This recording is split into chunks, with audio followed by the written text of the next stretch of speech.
Hello. So if you watched our recent video where we did some coasters using the bloom recipe, this is where this beautiful mess came from.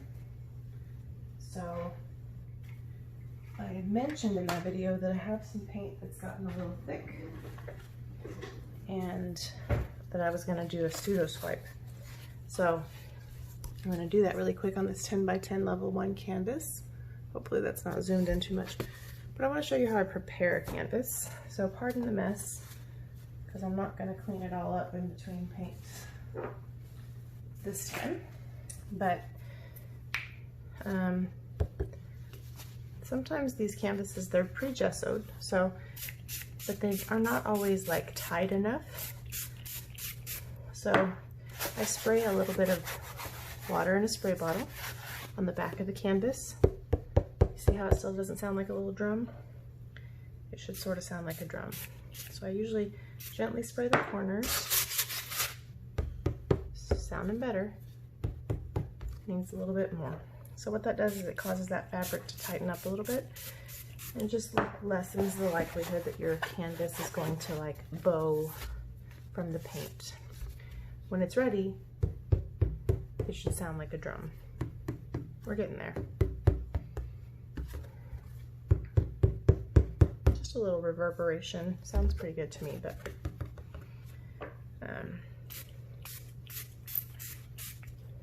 again, you don't need a lot. Sometimes the corners are kind of wrinkly looking, and so I'll spray them separately just to tighten them up a little bit.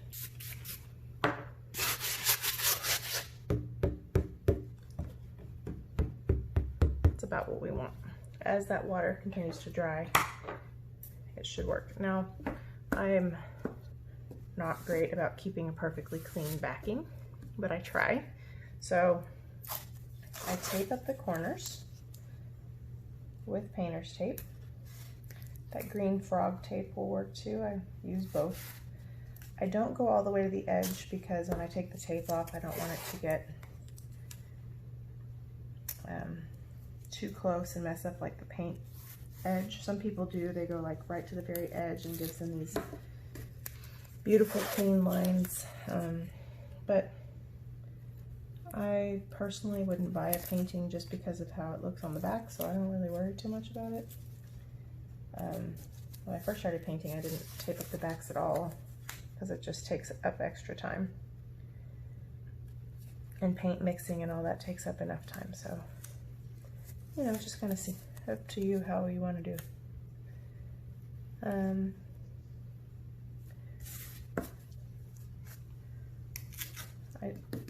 It's not perfect by any stretch of the imagination. And then I put these kind of extra large push pins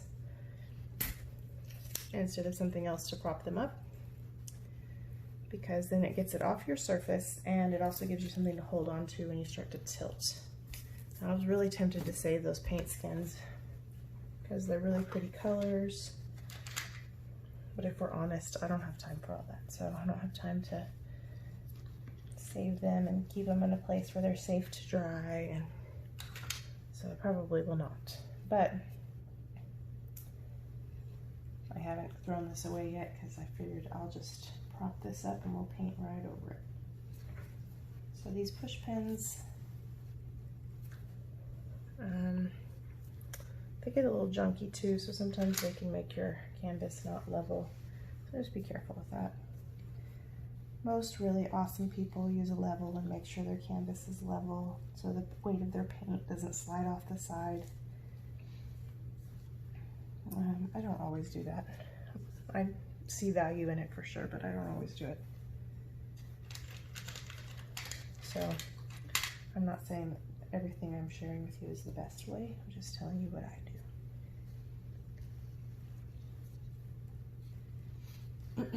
And I'm also not great at not getting paint on the back of this in spite of all of my efforts. But you hear that?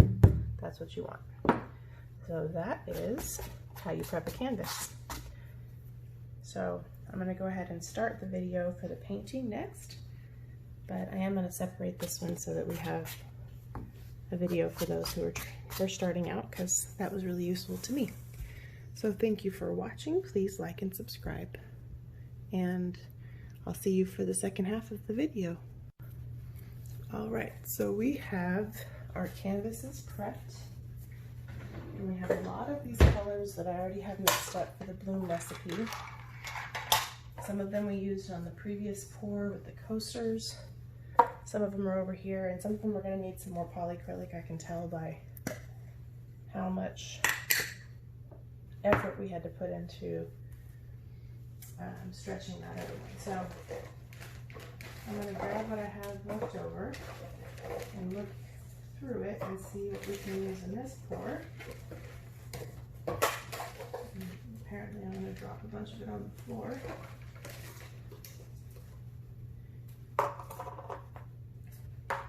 I'm also going to mix some lighter colors in with those darker colors, maybe even some gold, so we'll see.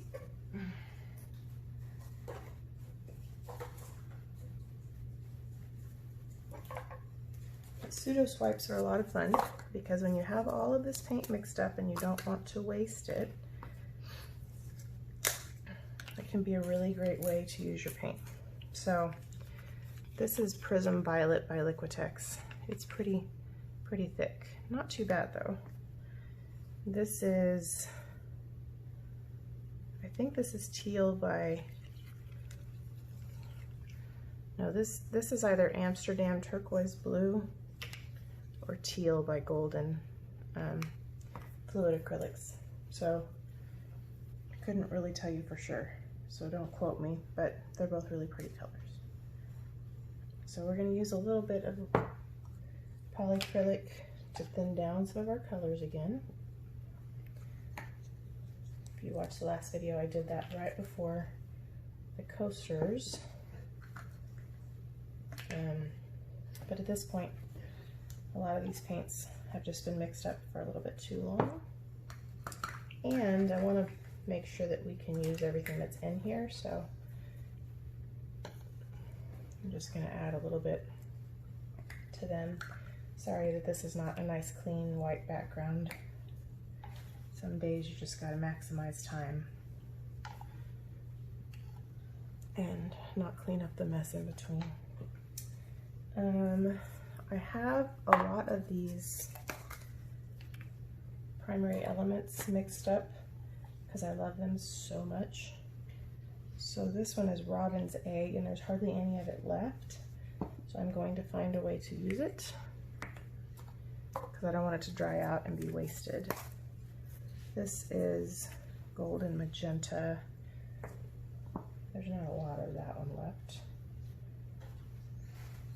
I don't know that really matches the color scheme, so that may not get used, because I'm using stuff with lime green, so I can't just go completely rogue and put pink in here. Well, I guess you can. I'm just probably not as comfortable doing that. I'm also using Freesia. I usually try to include all the colors in the description box, but sometimes when you're using leftover paint, it's hard to do that.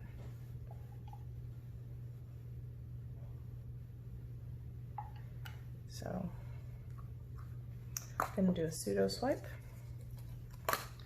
This is Firefly. You can't even see what I'm doing most likely, but this is Firefly. It is a beautiful color.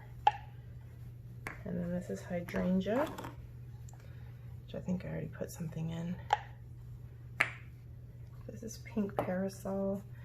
I don't know that this goes with what we're doing, so I think that we'll do what we have.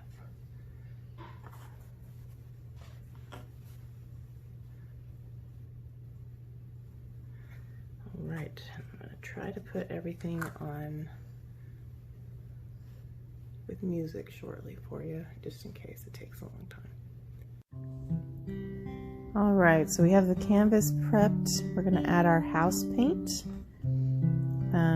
This is using the bloom recipe, so we're going to use house paint as a base. So we're just giving our canvas, or our painting, something to move the paint around on. This is unique to Shelley's Bloom recipe. I use Glidden Essentials.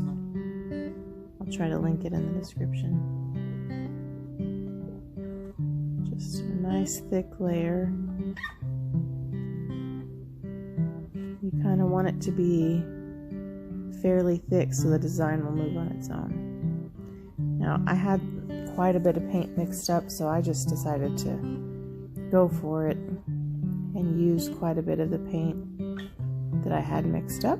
So here I'm just thinning out paints with polycrylic as needed for consistency and just kind of throwing them on there. Not a whole lot of structure involved. Chloe. Sorry, my dog's over there making weird noises. I think that's Dioxazine purple, maybe some Prism violet, Manganese blue with interference blue. I think that this green one is Colourarte. It is Kiwi, I think. Really pretty color. It's probably boysenberry because I love that color so much. I'm taking a guess on the colors. Obviously, I sped this up for your benefit. This is one of the Bling It colors, maybe Robin's Egg.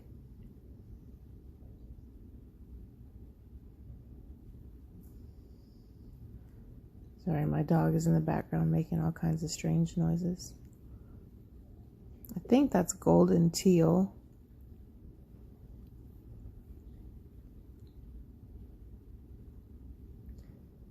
Sorry, my dog is playing with her toy, so if you hear some chewing noises,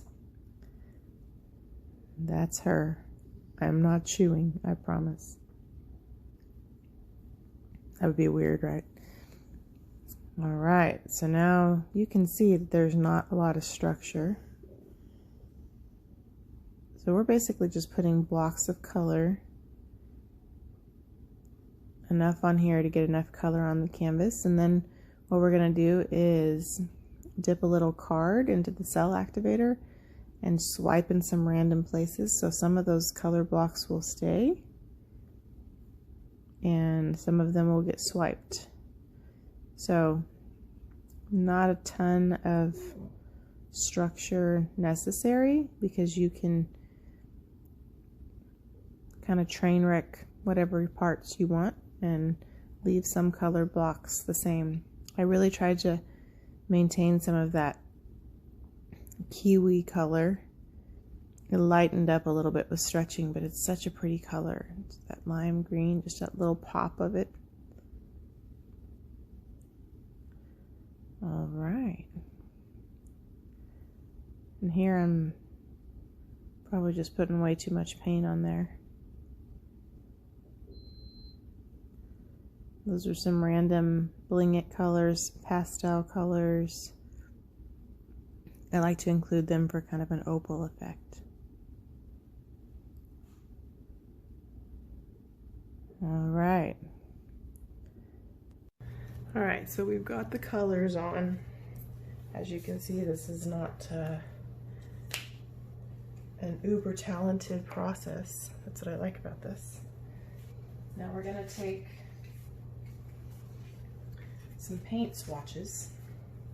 We're going to dip them in our cell activator and we're going to swipe it. So I like to get colors that are not necessarily popular colors at the hardware store. I don't remember who I got that idea from. Maybe Julie Cuts. Anyway, then I get like a whole stack of them. So like I got this mustardy color. I know that's more popular now than it was before. So this is my cell activator. And we're just gonna dip the card in there and we're gonna find a place and we're gonna swipe it. Okay, so I typically find places where I like the color and I wouldn't mind it swiping over other colors. So I really love boysenberry, as I'm sure most people know, having seen any of our videos. And you need a clean surface every time you go back into your cell activator. You're gonna discolor it. It's about time for me to make some more anyway, but And don't get too freaked out if something doesn't swipe like you want it, because you can stretch it out. Now, it's really hard for me to swipe with my left hand, and I just got like so much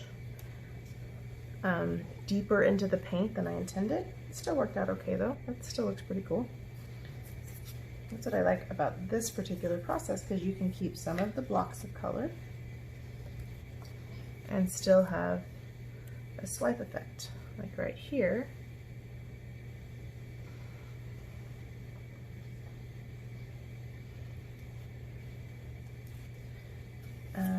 Now I don't want it all to be swiped right there, so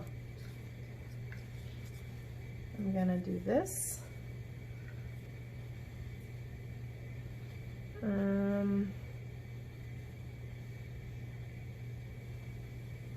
Like that.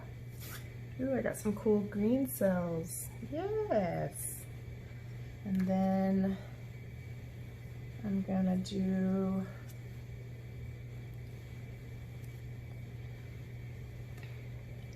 maybe a little bit of this right here. Some of that will end up getting tilted off, so not too big of a deal. That's the cool thing, is if you're like, ooh, I really don't like the way that turned out, you can swipe some of that off. I'm gonna try to get Prussian blue over purple here. That kind of worked out. Not perfectly.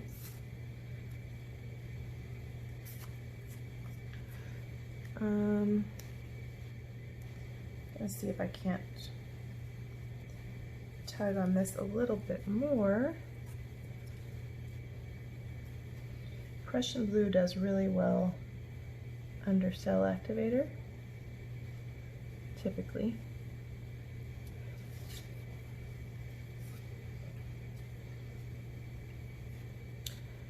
And some of the edges you might be able to redeem with a little more lacing. If not, like, it doesn't really hurt anything to have blocks of color, and that's what's so fun about this technique. I just got paint in my cell activator, but it was pretty much donezo anyway.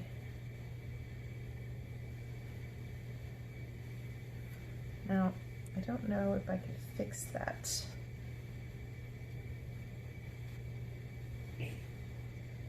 Maybe not. If not, then I'm either going to tilt that area or try to swipe over it. I really don't want to get my scissors dirty, but I need some more swipey parts.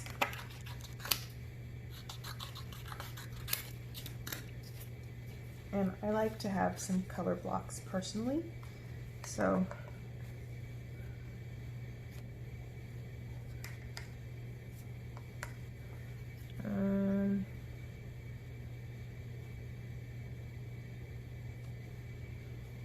I'm not necessarily trying to swipe everything off. Oh, I kind of messed that up. It's okay.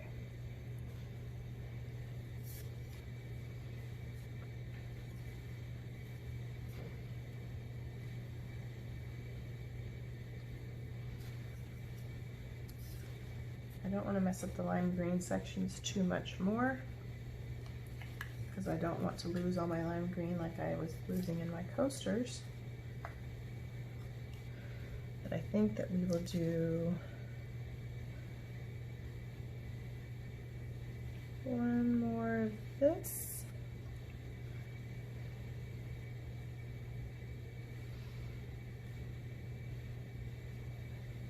And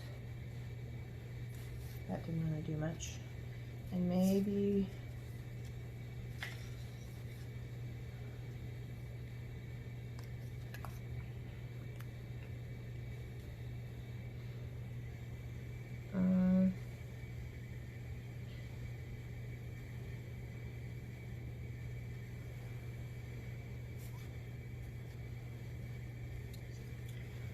I want to take this and pull it a little bit, but I am very concerned about messing it up.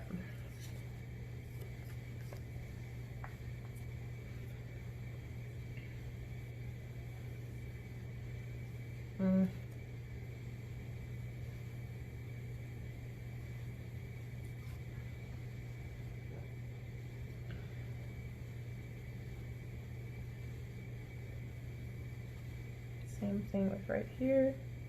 It's like it could go really well or it could get really muddy, so.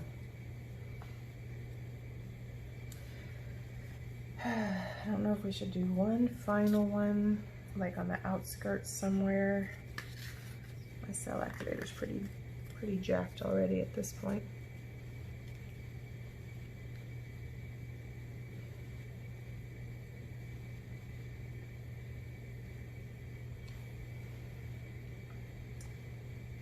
It's hard to imagine how we're going to turn this into something with some composition.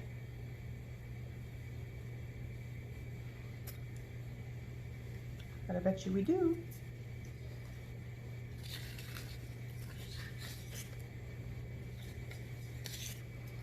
So,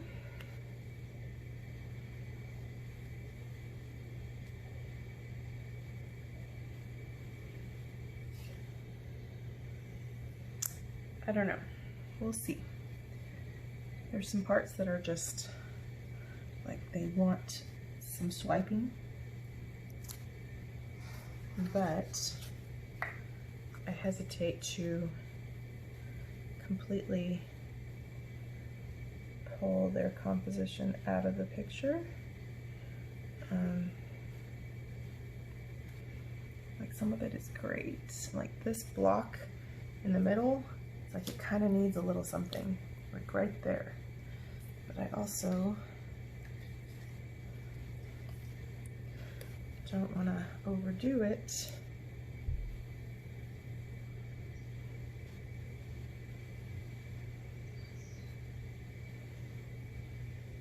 And have it do nothing like that.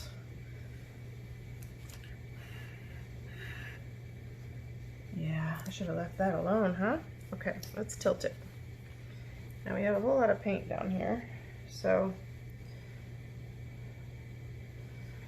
when you tilt these, you kind of want to tilt in favor of the parts that you really like. So don't go completely crazy corner to corner and throw that off. Like, keep some of the parts that you have, keep the composition you like. I think I over swiped a little bit and this got a little bit messy, but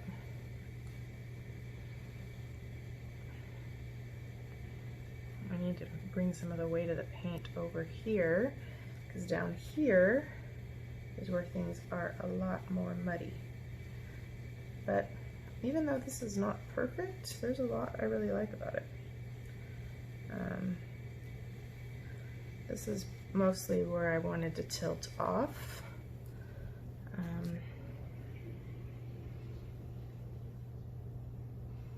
So I kind of want to cover this corner so we don't have to come back over here. And I don't want to lose all the good cells. Let's see.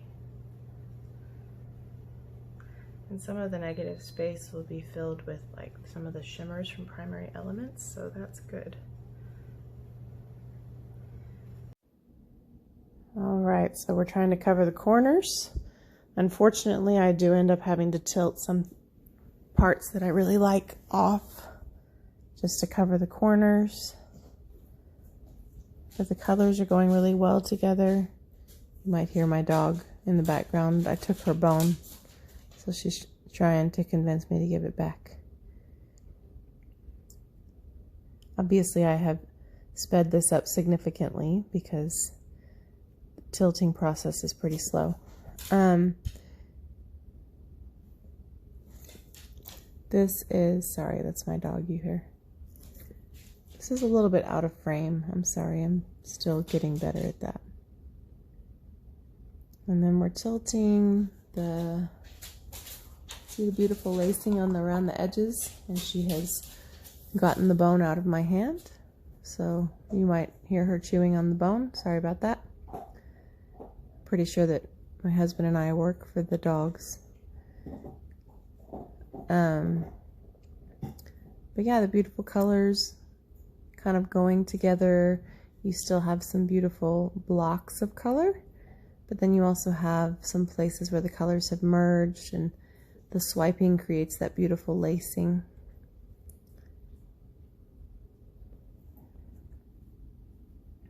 Seeing this sped up so much makes me a little dizzy. I love the streak of that kiwi right in the middle. And I love the way it looks with the blue and the turquoise and the purples.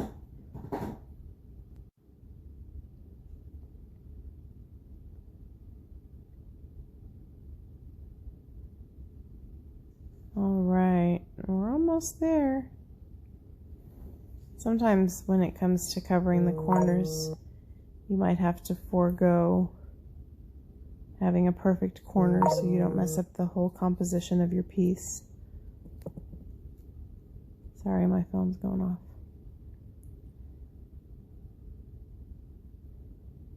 And it's hard to see from your view, but look at the iridescent shine under the resin. This is when it's finished. It's absolutely beautiful. Thank you for watching.